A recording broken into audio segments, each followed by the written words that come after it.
Welcome to the Fintech Nexus 5. I'm Peter Renton, and today I'm going to be highlighting the 5 key takeaways from Lex Sokolin's long-take article in the Fintech Blueprint this week.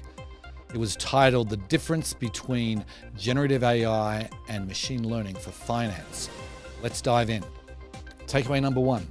We are at the peak of the hype cycle when it comes to generative AI.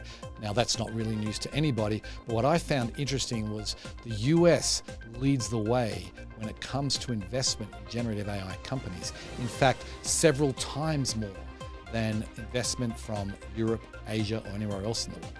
The economic impact of generative AI is going to be astounding. McKinsey estimates several $1 trillion of new economic activity.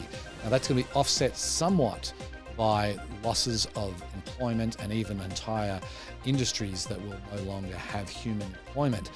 But overall, this is going to be a big net positive for the world. Lex compares generative AI with the introduction of the personal computer and the mobile phone, arguing that those that had access to that breakthrough technology at the time had a kind of superpower. Same is true with generative AI today. Lex also describes the difference between generative AI and machine learning in financial services.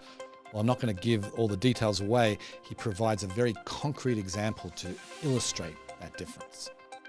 Finally, he talks about the challenges that generative AI is bringing, talking about the legal issues that are being created, also the misinformation that is generated by some of these engines. We're already seeing that with ChatGPT.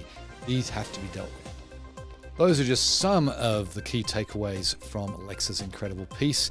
To read the entire article, scan the QR code on the screen or follow the link below. I highly recommend subscribing to Lex's newsletter, the Fintech Blueprint. It's consistently some of the best analysis in the industry. And of course, to follow all things fintech, make sure you subscribe to the Fintech Nexus channel. See you next week.